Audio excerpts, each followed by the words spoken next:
सबसे पहले गायत्री मंत्र, महामृत्युंजय मंत्र, दीपक मंत्र, और उसके बाद में सुबह उठ के हथेली देख के जो मंत्र पढ़ना चाहिए वो। ठीक है, आंखें बंद करो, सीधे बैठो और शुरू करो।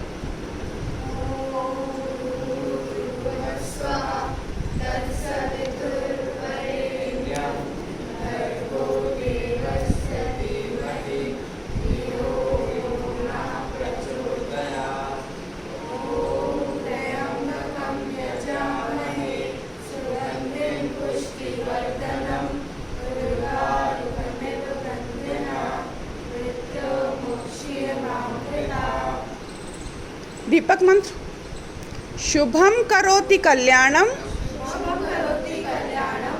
आरोग्यम धन संपदा, शत्रु बुद्धि विनाशाय,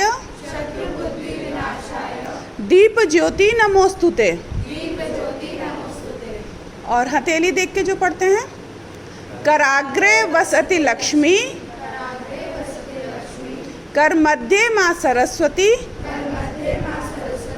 कर मूले तू गोविंदा, प्रभाते कर दर्शनम।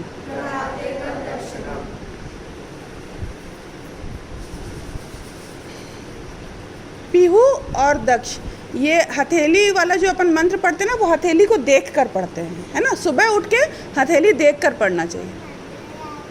नहीं, अभी जो तुम हाथ बंद करके हाथ जोड़ कर जो पढ़ रही थी ना, वो बता रही हूँ। हाथ खोल के ही पढ़ा करो, है ना, हथेली देख कर। धीरे धीरे याद हो जाएगा, फिर सुबह उठ के सबसे पहले यही मंत्र पढ़ा करो हथेली को देख कर, है ना। दोहे याद करने के लिए दिए थे, दोहे याद हो गए दोनों? अच्छा सुना। गुरु गोविंद दो खड़े ताके लागू पाए, बड़ाई गुरु आपने गोविंद दियो बताए। बड़ा हुआ सो क्या हुआ जैसे पेड़ खजूर, पंथी को छाया नहीं फल लागे अति दूर। आज का दोहा बता दूं जो अगली बार तुम लोगों को याद करके आना है? बताओ, सुनोगे तो समझ में आएगा। ऐसी बानी बोलिए मन का आपा खोए, औरन को शीतल करे आपहु शीतल होए। ऐसी बानी, बानी क्या होता है? वाणी, बोलना। ऐसी बात करनी चाहिए कि सामने वाले को अच्छा लगे। मीठी मीठी बातें करनी चाहिए। ऐसा जरूरी नहीं है। मीठी बातें ये होता है कि चापलूसी करना। मीठी बातें क्या होती हैं? किसी को सम्मान देना, किसी की रिस्पेक्ट करना, और छोटा है तो प्यार से बात करना, और बराबर का है तो मतलब दोस्ती यारी में बात करना, है ना। जब दूसरा आपसे खुश रहेगा जिससे तुम बात कर रहे हो, तो वो भी तुमसे जवाब में वैसी ही बात करेगा कि तुम्हें भी अच्छा ही लगे, है ना। और अगर तुम किसी से बदतमीजी कर रहे हो, तो वो भी पलट के तुम्हें बदतमीजी ही करेगा। वो अच्छी बात तो नहीं करेगा। तो तुम कह रहे हो अरे चल हट यहाँ से, तो वो कहते हैं कि नहीं नहीं आप आइए बैठिए। होगा क्या? होगा क्या? वो भी करेगा ना भाई, वो भी वैसा ही करेगा। तो क्या करना चाहिए? अच्छी बात करनी चाहिए। तुम किसी को रिस्पेक्ट दोगे तो तुम्हें रिस्पेक्ट मिलेगी। तुम किसी को गाली दोगे, बदतमीजी करोगे, तो रिटर्न वही होगा। दुनिया गोल है। पंचकन्याओं की बात कर रहे थे हम। पंचकन्या कौन कौन सी हैं?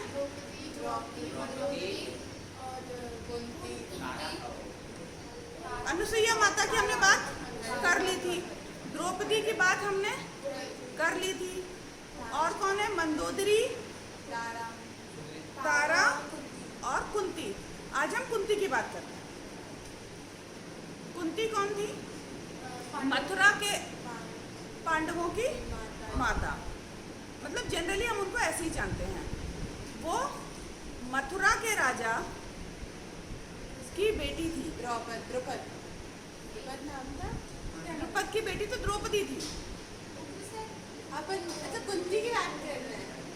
अपन कुंती की बात कर रहे हैं। तो सुनो, मथुरा के राजा थे शूरसेन। शूरसेन की बेटी हुई प्रथा। शूरसेन की बेटी हुई प्रथा। और शूरसेन के जो भाई थे उनके कोई औलाद नहीं थी, कोई बच्चा नहीं था। उनका नाम था कुंती भोज। तो अपनी बेटी प्रथा को उनको दे दिया या वो ले गए। अब कुंती भोज ने प्रथा का नाम क्या रखा? कुंती। अब उनकी बेटी का नाम क्या हुआ? कुंती। कुंती बड़ी हुई तो कुंती के महल में ऋषि दुर्वासा आए। कौन आए? दुर्वासा ऋषि। उन्होंने उनकी बहुत सेवा की, जैसे अपन मेहमानों की सेवा करते हैं वैसे उनके घर में वो अतिथि बन के आए। उन्होंने उनकी बहुत सेवा की तो ऋषि खुश हो गए। उन्होंने बोला कि हम तुमसे बहुत खुश हैं, अगर तुम हम जैसे जब मेहमान घर से जाते तो वो कुछ पैसे देकर जाते ना, है ना, तो वैसे ही उन्होंने पूछा कि तुम्हें क्या चाहिए, हम बहुत खुश हैं तो तुम हमसे जो मांगना चाहो वो मांग लो। अब एक राजा की पुत्री है तो उसके पास कोई कमी होगी क्या? कोई कमी नहीं। तो उन्होंने बोला कि प्रभु आप तो आगे का भी देख सकते हैं, तो आप देखकर ये मुझे वो वरदान दीजिए जो मुझे आगे भविष्य में काम आए। हो सकता है आगे कुछ ऐसी ज़रूरत हो जो हमारे हाथ में नहीं हो। तो उन्होंने देखा आगे क्या था कि इनके होने वाले पति को एक श्राप मिलने वाला था जिससे वो वंशहीन रहने वाले थे। एक साधु ने उन्हें श्राप दिया था। क्या श्राप दिया था वो अपन बाद में बात करेंगे, आज सिर्फ अपन कुंती की बात कर रहे हैं। तो अब इनको क्या बच्चे नहीं होंगे, इसलिए उन्होंने ये वरदान दिया कि तुम जिस भी भगवान को बुलाओगी वो भगवान आएंगे और तुम्हें जो चाहिए वो तुम ले लेना, या वो आएंगे और तुम्हें पुत्र देंगे, इस टाइप का करके तुम जिस भगवान को बुलाओगी वो आएंगे। उन्होंने सोचा कि ठीक है, वरदान तो वहाँ हो गया। अब वो रोज क्या करती थी? सूर्यदेव को जल चढ़ाती थी। उन्होंने सोचा कि भगवान दिखते तो है नहीं, जैसा सभी लोग सोचते भगवान दिखते तो है नहीं, तो बुलाने पे आएंगे कि नहीं आएंगे, लेकिन सूर्यदेव को जल चढ़ाते तो उन्होंने सोचा कि ये तो दिखते ही हैं रोज, इन्हीं को बुला लेते हैं। तो उन्होंने सूर्यदेव को बुलाया और जब सूर्यदेव आ गए तो उनको लगा कि अब ठीक है, अब टेस्ट तो पूरा ही हो गया। भगवान को बुलाना चाहती थी, भगवान आ गए हैं। उन्होंने कहा ठीक है भगवान, हम बस टेस्ट कर रहे थे वो वरदान काम करता है कि नहीं करता। उन्होंने कहा ऐसा थोड़ी होता है, हम आए हैं तो बिना दिए तो नहीं जाएंगे, देकर ही जाएंगे। तो उन्होंने कहा क्या? तो कहते कि एक पुत्र। तो उन्होंने कहा कि लेकिन मेरी तो शादी नहीं हुई है, फिर पुत्र लूँगी तो दुनिया भर में क्या होगी? माता सीता के ऊपर लोगों ने उंगलियां उठा दी थी तो हम तो कुछ भी नहीं है। तो उन्होंने कहा लेकिन मतलब वो जो पूरी प्रोसेस होती है ना 9 मंथ वाली, वो ऐसा कुछ भी नहीं होगा हम तुम्हें, और वो कवच और कुंडल लेकर पैदा होगा, कवच और कुंडल, और वो बहुत बड़ा दानवीर होगा, उससे जो भी कुछ मांगेगा वो देगा। उनका नाम कर्ण था, ठीक है। और जैसे ही कर्ण हुआ तो अब लोगों से बचने के लिए उन्होंने क्या किया? नदी में बहा दिया था उस बेटे को। उस बेटे को किसने पाला? राधा नाम की। और ये भी कहते हैं कि जब भी कर्ण से मांगना होता है तो वो जब भी वो गंगा नहा के आते हैं उनसे मांगना होता है जब वो नहा के आते हैं। हाँ, तो जब दान किया जाता है ना तो हमेशा बिना नहाए दान नहीं किया जाता है। वैसे लास्ट में कुंती को पता चलता है ना कि कर्ण तो उसी का एक पुत्र था। हाँ, लास्ट में क्या उसको तो पहले ही पता था। जब वो कवच और कुंडल से तो वो पहचान ही जाती थी ना कि ये मेरा बेटा है। लास्ट में नहीं पता चला था, उसको पता ही था। वो बताती नहीं है ना कर्ण को वो लास्ट में बताती है जाके, जब उसको ये चाहिए होता है कि हमारे बच्चों को मत मारना इस टाइप का, तो वो मांगने जाती है कि हमारे बच्चों को बख्श देना। कौन? कर्ण। हाँ, अपन कर्ण की बात बाद में करेंगे। चलो ठीक है, तुम्हें यहाँ तक कुंती की कहानी समझ में आ गई। उसके बाद में कुंती का विवाह हो जाता है, ठीक है। और उनके जो पति रहते हैं उनको वो श्राप मिल जाता है। और वहाँ पर अब जब उनको पुत्रों की ज़रूरत होती है तो धर्मराज को बुलाकर युधिष्ठिर मिलते हैं उन्हें, पवन देव को बुलाती हैं तो उन्हें भीम मिलते हैं, और जब राजा इंद्र को बुलाती हैं तो इंद्रदेव को बुलाते हैं तो अर्जुन मिलते हैं। और इसी तरह से नकुल और सहदेव जो उनके पति की जो दूसरी पत्नी रहती हैं उनसे उन्हें नकुल और सहदेव मिलते हैं, ठीक है। जब वो वहाँ गए कहते हैं वो बन गई थी वहाँ तो अब अपन कर्ण की बात या इनका विवाह किससे हुआ ये अपन आगे जानेंगे, है ना। फिर आज बहुत लंबी हो जाएगी ये कहानी। ठीक है, इतना समझ में आ गया?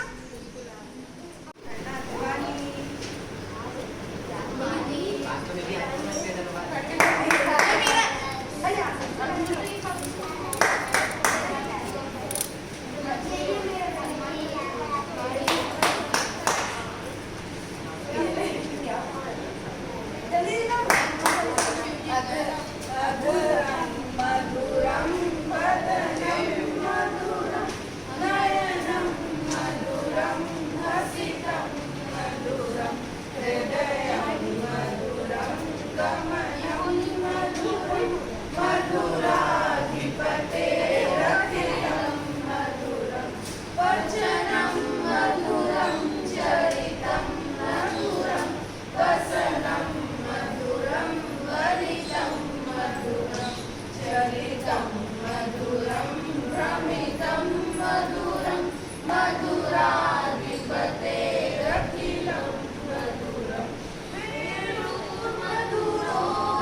कल्लोली निचार संगास शब्दाल बाले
शुभकामना करो।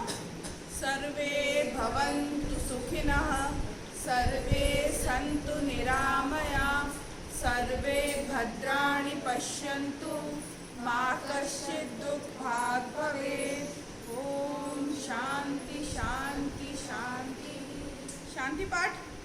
ओम द्यो शांति अंतरिक्षमं शांति, पृथ्वी शांतिरापः शांतिरोषधयः शांतिः, वनस्पतयः शांतिर्विश्वे देवा शांति ब्रह्म शांतिः, सर्वं शांतिः शांतिरेव शांतिः, सा मा शांतिरेधि। ओम शांति शांति शांतिः। जय घोष। गायत्री माता की जय, यज्ञ भगवान की जय, वेद भगवान की जय, भारतीय संस्कृति की जय, भारत माता की जय। एक बनेंगे, नेक बनेंगे, हम सुधरेंगे, जग सुधरेगा, हम बदलेंगे, जग बदलेगा, विचार क्रांति अभियान सफल हो सफल हो सफल हो। देश की रक्षा कौन करेगा? हम करेंगे हम करेंगे। माँ का मस्तक ऊंचा होगा, त्याग और बलिदान से नर और नारी एक समान। वंदे मातरम। गौ माता की जय। अपनी अपनी माता की जय।